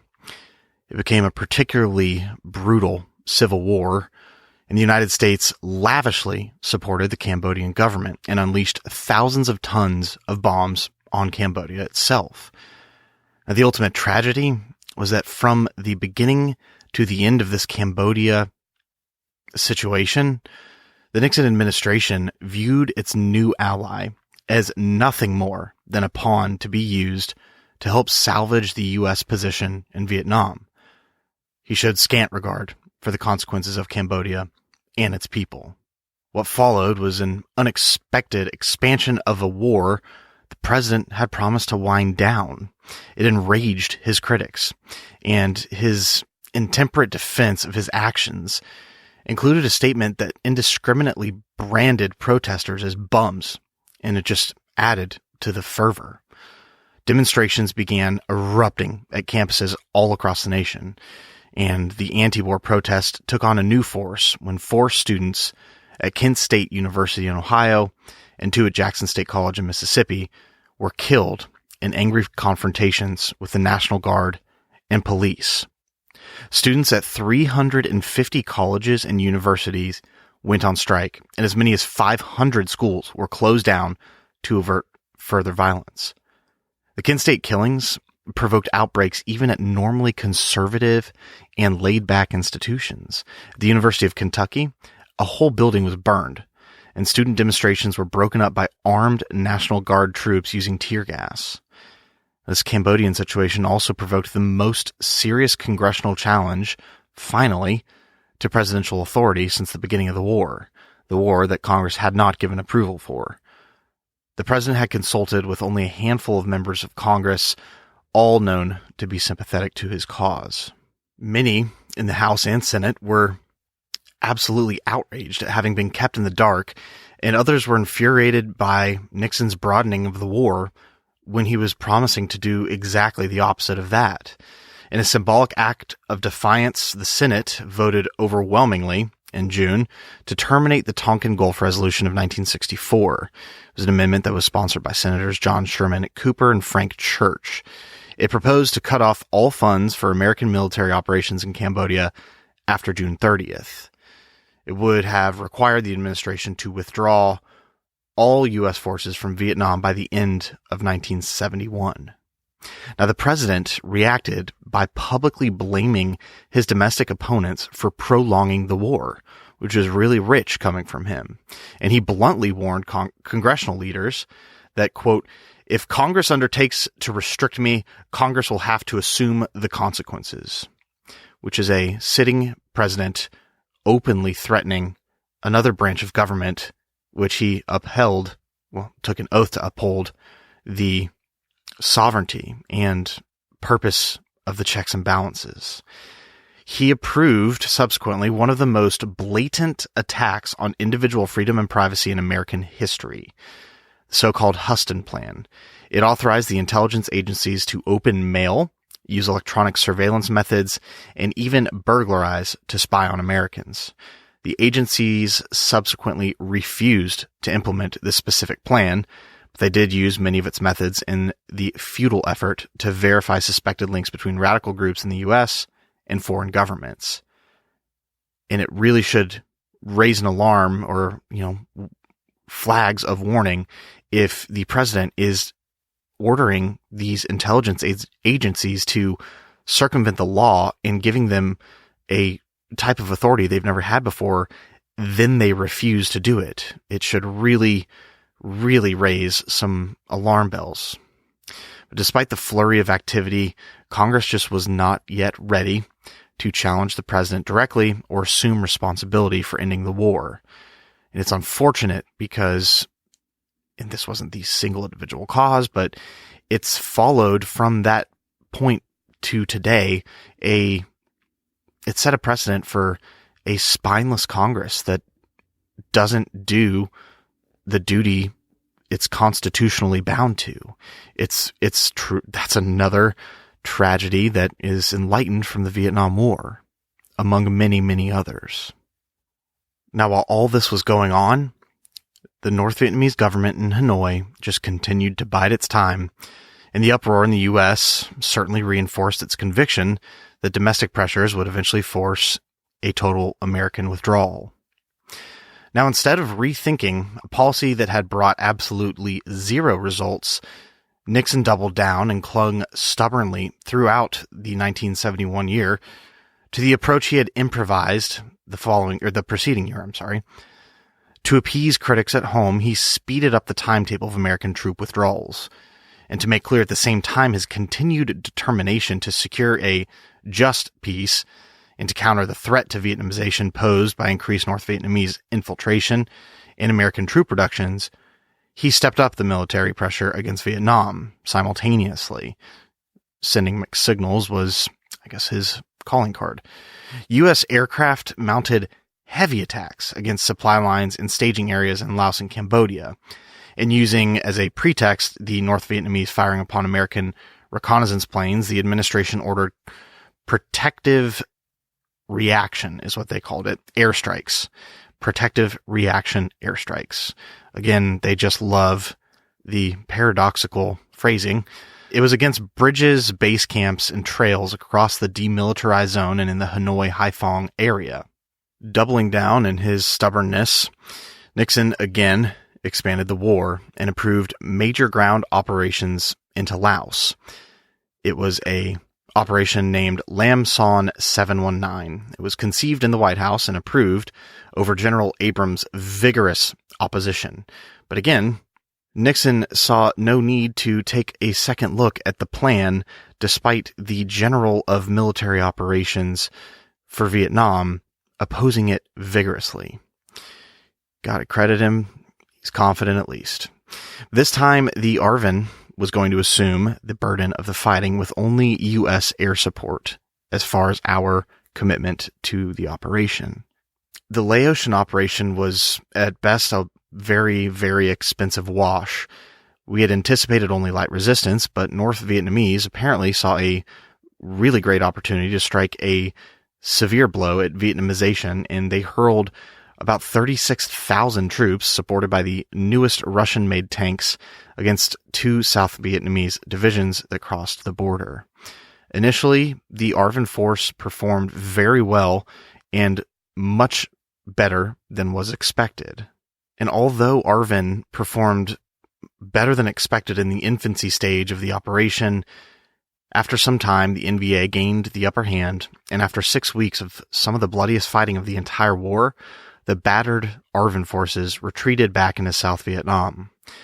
Nixon and Kissinger, however, deluded themselves into claiming a major victory while somehow finding it appropriate to blame General Abrams for the failures. In fact, the ARVN took a beating. They suffered a casualty rate as high as 50% and had an estimated 2,000 dead. And although I risk beating a dead horse further to death, but if you can't see the similarities in the way that feigned victories were claimed between administration to administration and reality was ignored or obfuscated into some delusional realm of butterflies and rainbows and unicorns. I mean, it's a scary realization to see how these people in charge of this situation just refused to accept reality. The result of the Laotian operation shed light to the fact that the Vietnamization was not going as smoothly as it was being reported. In April, in a symbolically named operation called Dewey Canyon 3, it was a limited incursion into the country of Congress. Vietnam veterans, clothed symbolically in faded uniforms adorned with combat ribbons and peace symbols, gathered in front of the Capitol building in Washington, told their own war crimes, and ceremoniously tossed away their medals. Speaking before the Fulbright Committee, former Navy Lieutenant and future Secretary of State John Kerry, he raised a haunting question, quote, "How do you ask a man to be the last man to die for a mistake?" Certainly, by the summer of 71, the history of the conflict that was now more than a decade old had begun to come back to haunt the nation. Most Americans probably would have preferred that the war just simply go away, but that just wasn't a reality. After a long and very publicized trial, a military court found Lieutenant William Calley. He was guilty of 22 murders in the My Lai incident of 1968 and sentenced to life imprisonment. Once more, bringing before public the attention to the horrors that had attended the war and setting off a brief but bitter debate on the question of responsibility for alleged war crimes. After Calley's trial, the New York Times began publication of what they called the Pentagon Papers. It was basically a history of decision-making in Vietnam based on Defense Department documents that have been leaked by a former Pentagon official named Daniel Ellsberg. Basically, the documents confirmed what the critics of the war had long been shouting about. Among many other points, the main gist of it was that Kennedy and Johnson had consistently misled the public about their intentions in Vietnam. Nixon became an increasingly isolated and embattled man, responded fiercely to what he regarded as sinister threats to his authority to govern. The Justice Department secured an injunction to prevent the veterans from sleeping on the Mall, and the government hauled off to jail some 12,000 protesters, often without bothering to charge them with any specific offense, which is a direct constitutional violation. Nixon personally intervened in the case of William Calley, which, by the way, he was a murderer, and it was not hard to prove that, and just about all of the men that were there that stopped the murder of an entire village under his command have testified to that effect. But Nixon personally intervened in the Calley case while it was still under appeal. He ordered Calley released from prison, and he indicated that he would review the conviction. And Nixon also took a tough line on the Pentagon Papers. He took the unprecedented step of securing an injunction, which was intended to halt the publication of the Pentagon Papers. When the Supreme Court did their job and stepped in to overturn the order, Nixon was visibly enraged. He then approved the creation of a clandestine group of so-called quote-unquote plumbers, ostensibly to plug leaks within the government, but in fact to do all kinds of dirty work. He instructed the group to use any means necessary to discredit Ellsberg, who was the leaker of the papers, and he even discussed the possibility of firebombing and burglarizing the Brookings Institution, which is a Washington think tank, to determine whether additional classified documents might be held there. Now, without any doubts whatsoever, the fact that Nixon's obsessive certainty that he faced a vast and sinister conspiracy intent on destroying him and his growing willingness to use whatever means necessary to fight back led straight to the Watergate break-in and the complete crumbling demise of his presidency. The public disapproval of the war reached an all-time high 71% and 58% regarding the war as immoral. Nixon's public approval rating on Vietnam had dropped to a low of 31%, and a substantial majority approved the removal of all troops by the end of the year, even if the result was a communist takeover of South Vietnam. The illness that had afflicted the nation ostensibly spread to the United States armed forces that were in Vietnam. Until 1969, the American forces had fought marvelously, really, but the failure to call up the reserves and the well-intentioned policy of requiring Americans to serve one-year tours in Vietnam, it deprived the Army of experienced leaders. They forced constant turnover in units and transported to Vietnam problems that were already deeply entrenched within the United States. The purpose of the war became increasingly confusing to those who were called on to fight it. Many GIs just became reluctant to put their lives on the line. Discipline broke down in many units, with enlisted personnel simply refusing to obey their officers' orders, which in the military world is literally unheard of. Attempts to assassinate officers in time of war aren't unique to Vietnam, but fragging, which is the term used because of the frag grenades that were used to do it, it reached an unprecedented proportion in the Vietnamization period. More than 200 incidents were reported in 1970 alone. This is soldiers throwing grenades in their officers' tents to kill them because they know that the officer is going to order them to do something that is going to get them killed later on. I mean, this is murder. This is the war. This is what it's led to. General Abrams, after this period, said to a friend, quote, "I need to get this army home to save it." And although he was determined not to be stampeded, bullheaded as usual, Nixon and Kissinger both were sufficiently concerned by their predicament to try once again to break the stalemate in Paris, if only they hadn't intentionally broke it in the first place. Kissinger expressed repeated fear that the administration might not be able to get through the year without Congress, quote-unquote, giving the farm away. And it's just a staggering thought for me to realize that this is the way that these people in charge had in their heads the hierarchy of the government and how they considered the other branches of the government.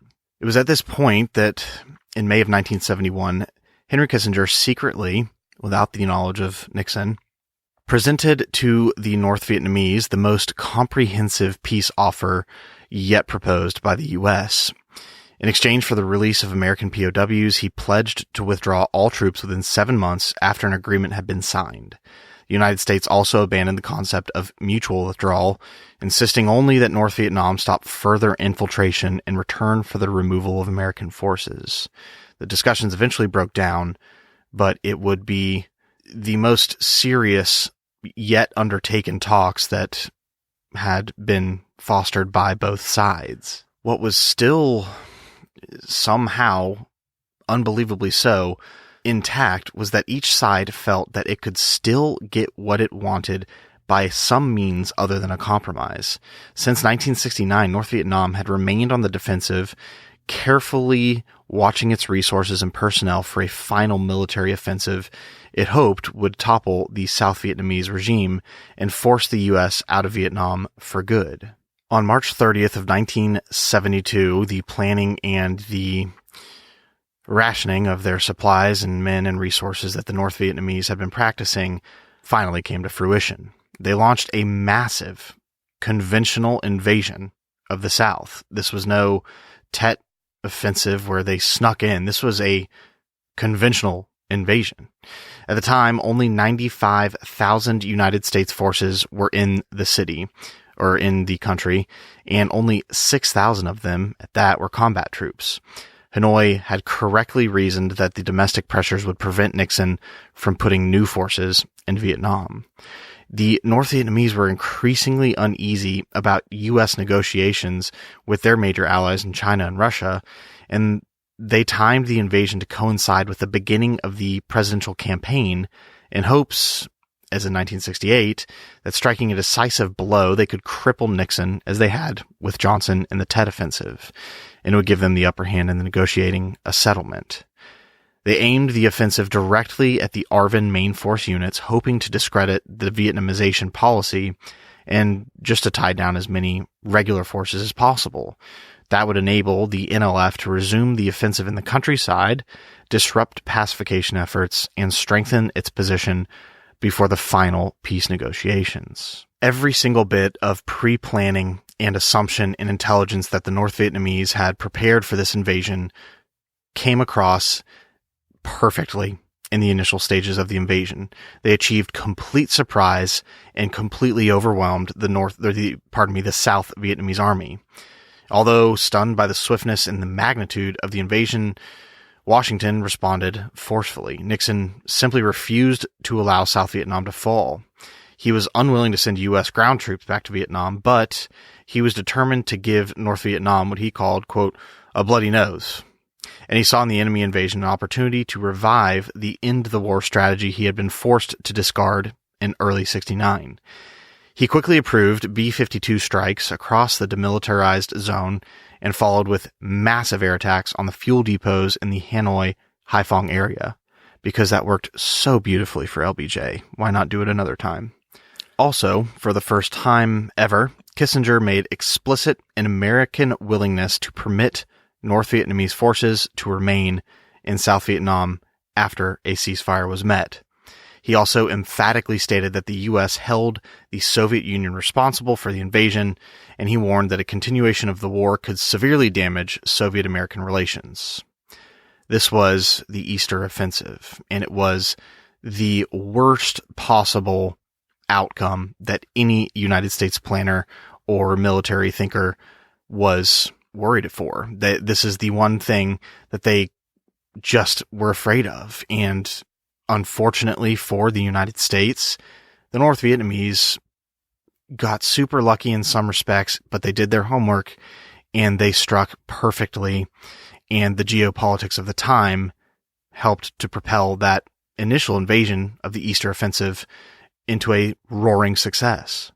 Enraged by the North Vietnamese challenge and unwilling to accept defeat on any level, Nixon struck back furiously. He was still intent on persuading the enemy of his resolve and his unpredictability. He set out to make clear that he was, quote, absolutely determined to end the war and would take, quote, whatever steps are necessary to accomplish this goal. Johnson lacked the will, he boasted, and he said, quote, I have the will in spades. He followed that with a fairly revealing quote when he said, quote, if we were to lose in Vietnam, there would have been no respect for the American president because we had the power and didn't use it. We must be credible. The president then decided to go for broke again, which is a really responsible way to carry yourself as the chief of state. He would seize the opportunity presented by the Easter Offensive to destroy the enemy's capacity to make war. The U.S. pulled together from bases across the world the greatest armada of naval and air power assembled during the war. And on May 8th, Nixon announced to a startled nation the most drastic escalation of the entire war since 1965. The mining of Haiphong Harbor, a naval blockade, and a massive sustained bombing of North Vietnam. He said, quote, the bastards have never been bombed like they're going to be bombed this time. It is absolutely astonishing that he can say that without a shred of irony or sarcasm. It's truly just astonishing. I won't continue beating that horse. I've been doing it for 5 episodes now, but that's another great example of the stubbornness and reality diffusing abilities of the men in Washington at the time. And although his reaction was initially rage and retaliation, Nixon and especially Kissinger recognized that an indefinite continuation of the air war would cause some serious problems on the home front. They were increasingly frustrated by the war and its persistence, and they came to regard it as an obstruction to what they came into office wanting to achieve. For North Vietnam, the pressures were also compelling to move towards peace. Its allies could no longer be relied on for crucial diplomatic support. The nation had survived the second U.S. war of destruction, but it had suffered heavily. And although leadership was prepared to continue if necessary, it was anxious for peace that could be accomplished without sacrificing long-term goals. It was eager to see the removal of all U.S. troops because it recognized that dealing with the Saigon forces alone would be fairly easy. Even if the North Vietnamese could not secure the ouster of the South Vietnamese leader of Thieu, they were prepared to settle, recognizing that it was vital to exploit the opportunity provided by the American election coming up. And by September, When it became obvious that Nixon would win by a landslide, they were even more certain that they needed to settle as soon as possible. From the late summer on, the two nations slowly began inching toward a compromise. In the meantime, the North Vietnamese dropped their insistence on the ouster of Thieu, and they accepted the principle of a ceasefire that would leave him in control temporarily, but would also grant the PRG status as a political entity in the South. There were discussions in September, and during 3 weeks of intensive and often frantic negotiations, Kissinger and Tho, the North Vietnamese delegate, hammered out the fundamentals of an agreement. And within 60 days after a ceasefire, the U.S. would withdraw, and the North Vietnamese would return American POWs. On October 11th, all but several issues had been resolved. They were eager to wrap up the matter as quickly as possible, and Kissinger and Tho agreed that these items could be left until later. This turned out to be a terrible mistake. In his haste to work out the agreement, Kissinger made critical mistakes. He had routinely deceived both Vietnams on important issues, taking one position with Hanoi and a different one with Saigon, and he badly overestimated Thieu's willingness to do what the United States told him and underestimated Nixon's willingness to go along with Thieu. Kissinger spent 5 tension-filled days in Saigon employing what he called shock tactics, going over the treaty item by item, embellishing the advantages for South Vietnam, and only slightly veiled warnings that a refusal to go along would compel the end of American support. Increasingly frustrated that the leader of a mere client state could threaten his grand design, Kissinger complained that Thieu's objections were, quote, on the verge of insanity. While trying to sway the South Vietnamese, he continued to practice the masterful self-deception that got them the office in the first place. And in a situation that you couldn't even write the story of because it's so ludicrous, things went south.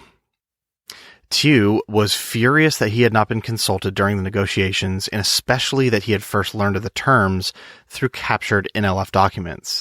He was incensed that the draft Kissinger presented to him was in English.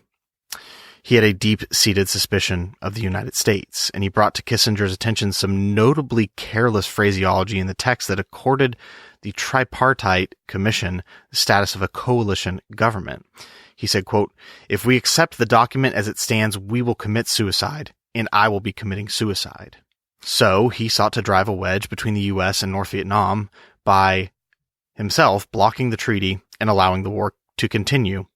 Yet again, we have a continuation and purposeful tanking of peace talks. But don't worry, it gets worse. Kissinger was enraged, and he urged Nixon to go ahead without Thieu's cooperation. He was concerned primarily with getting the United States out of Vietnam. Nixon, on the other hand, was at best ambivalent. He was increasingly jealous of Kissinger's accomplishments, and he became obsessively suspicious of his ambitions. He suspected that his aide was rushing a peace agreement in order to claim credit for his re-election. Therefore, he was inclined to wait until after he had been re-elected, at which point he could demand, as he saw it, that North Vietnam settle or, quote, face the consequences of what we could do to them. It's beyond astounding to learn that he was still clinging to that. Although that is the case, Kissinger attempted to keep alive the hopes of an early settlement by stating publicly on October 31st that peace was at hand. But yet again, Nixon's support of Thieu ensured the purposeful breakdown of a peace agreement in October in order for political gain again. If you thought it wasn't going to get any worse, well, there you go. Because the peace talks were, again, in the tanks, and Nixon was a shrewd politician, to put it mildly. He was growing ever more concerned that Congress would step in and force his hand in Vietnam. So he thus again determined to go for broke, and he made absolutely clear to the military his determination to again inflict maximum damage on North Vietnam. He said, quote, I don't want any more of this crap about the fact we couldn't hit this target or that one. This is your chance to use military power to win the war, and if you don't, I'll consider you responsible. It's a pretty rich way of shedding the blame before you even fail. But over the next 12 days, the United States unleashed the most intensive and devastating air attacks of the war again, dropping more than 36,000 tons of bombs, exceeding the tonnage for the entire period between 69 and 71. These were the famous bombings known as the Christmas bombings because they took place in December. And despite their ferocity, surprise, surprise, they didn't severely set back North Vietnam even a little bit. The Christmas bombing provoked a fit of outrage across the entire world. The reaction at home was shock and anger, to say the least. Critics condemned Nixon as, quote, a madman and accused him of waging war by tantrum. His popular approval rating plummeted to 39% overnight. And congressional doves made it clear that when they returned to Washington after Christmas, they would be ready to do battle with the president. To keep his options open, Nixon had indicated to the North Vietnamese that he would stop the bombing if they agreed to resume the peace talks. Hanoi this time consented, and Nixon got himself off the hook. This time, the United States would impose the agreement onto the South Vietnamese government and Thieu. To sweeten the pill, Nixon reaffirmed that if Thieu accepted the treaty, he would provide South Vietnam with continued support and would, quote, respond with full force if North Vietnam violated the agreement. At the same time, though, he made clear that if Thieu continued to resist, he would cut off further assistance in totality and that he was prepared to sign the treaty alone if necessary. Nixon and Kissinger would later claim to have achieved the peace with honor that they had committed themselves to in early 1969. Despite the deceitfulness of North Vietnam, the intractability of South Vietnam, and the vicious, unrelenting attacks from their domestic critics, the two men saw themselves richly as having courageously persisted and put together a peace agreement that extricated the United States from the war, secured the return of American POWs, and kept South Vietnam intact. That peace with honor could have been upheld, they insisted, had not North Vietnam repeatedly violated the Paris agreements and had not a vengeful and feckless Congress, bolstered by the Watergate scandals, of course they weren't his fault, prevented the administration from using American power to defend a peace for which so much had been paid in blood and treasure. The reality was, though, there was no peace, nor was there honor. The presence of 150,000 North Vietnamese troops below the DMZ, along with the U.S. withdrawal and the recognition of the PRG, it represented amazingly big concessions on the part of the United States. The inability to act was, in fact, a result of the Watergate scandal, as Nixon and Kissinger later claimed. So they throw the blame on their own failure and make it somehow not their fault, because what they conveniently omit is that Watergate was the result of illegal actions taken by a paranoid administration and a vindictive president determined to destroy his political enemies at all costs. Whatever the case, Nixon failed. And for all concerned, peace with honor came at an enormous price. Official U.S. estimates place the number of South Vietnamese battle deaths for the years of 69 to 73 at 107,504, and North Vietnamese and NLF at more than 500,000 deaths. Although the United States suffered, it wasn't quite as heavy as the people of the Indochina region, but an additional 20,553 Americans were killed in the last 4 years of the war, bringing the total to more than 58,000 people. The war polarized the American people, and it poisoned the political atmosphere as nothing else, even since slavery had done a century beforehand. Although Nixon had prolonged the fighting 4 years mainly to uphold America's position and credibility in the world, the United States, ironically, emerged from the conflict with its international image substantially tarnished and its people weary of any sort of international commitment.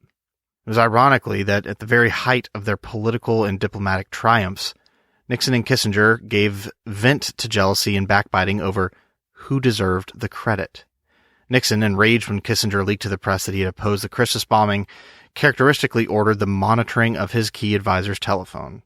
He was furious that Kissinger shared the Nobel Peace Prize with Le Duc Tho, and at the beginning of the second term, the president and his staff were preparing to remove Kissinger from his position. More than any other single issue, the Vietnam War brought a premature end to the Nixon presidency.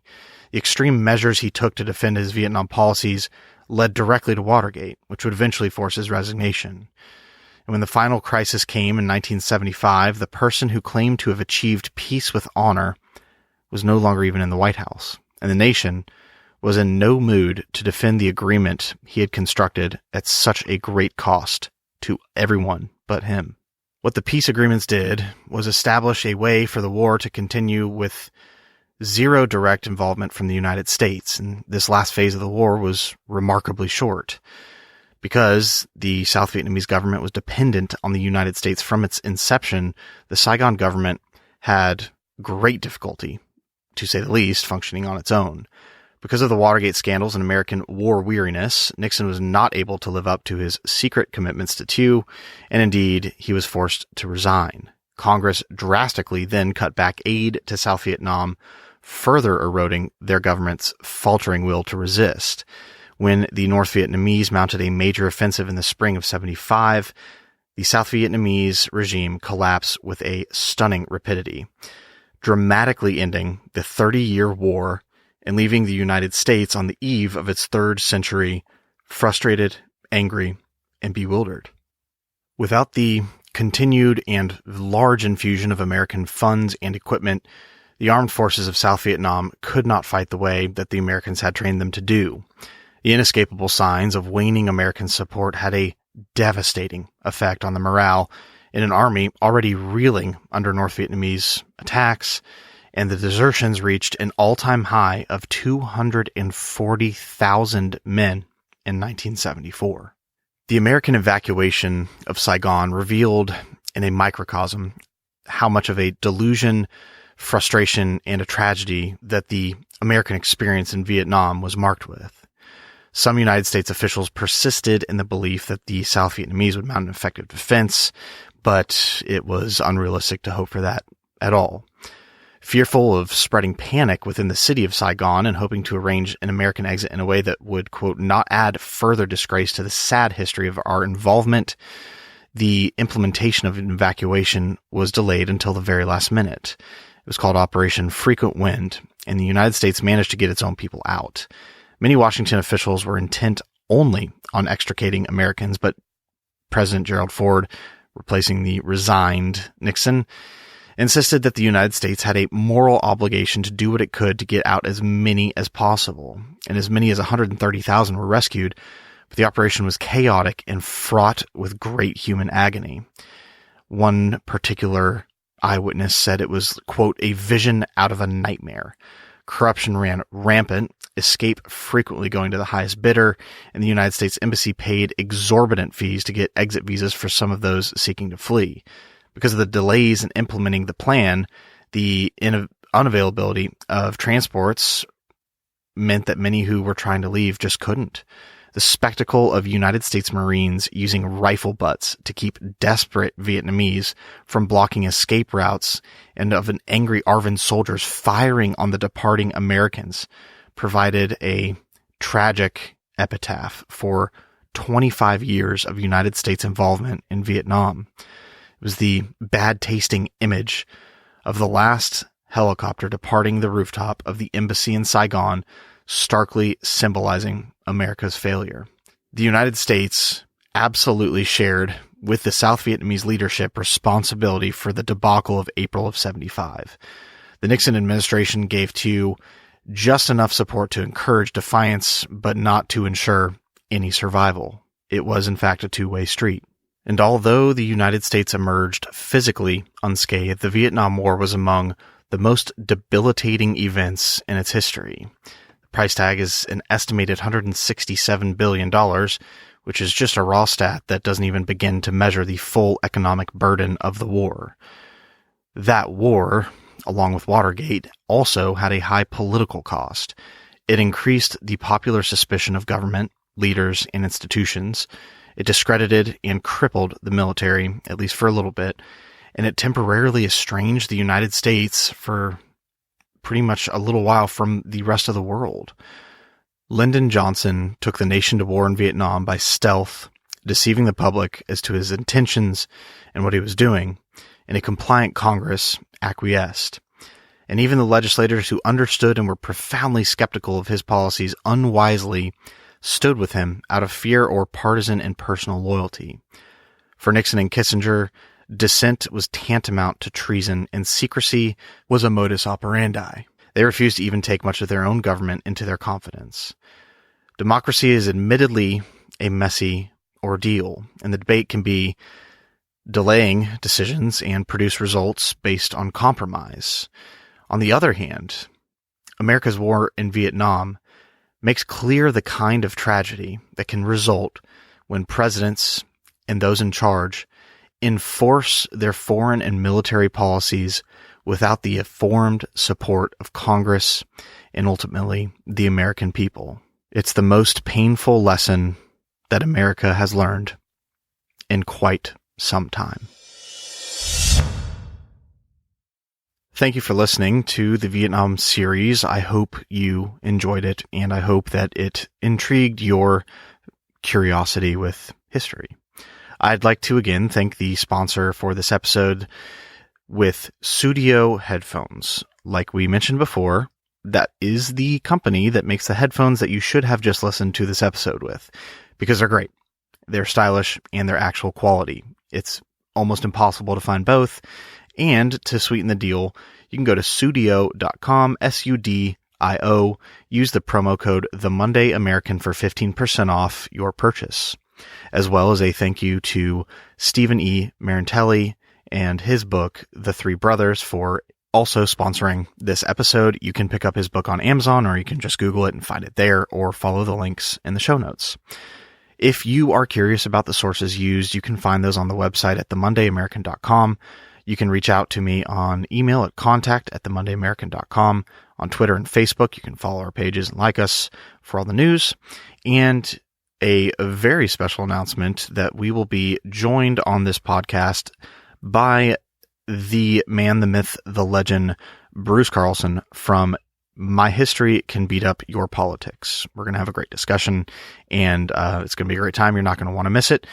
And to make sure you don't miss it, make sure you are subscribed to the show on whatever platform you listen on. If you go to the website at themondayamerican.com, click on episodes, underneath each episode is a list of links that you can click on any platform, and it will pop up in the native app if you have it, or whatever app you prefer to listen to podcasts on, so that you can subscribe and never miss an episode. Thank you again for listening, supporting the show, and spreading the word.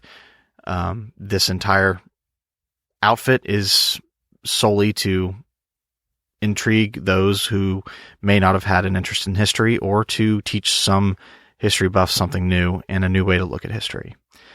Thank you again, and until next time.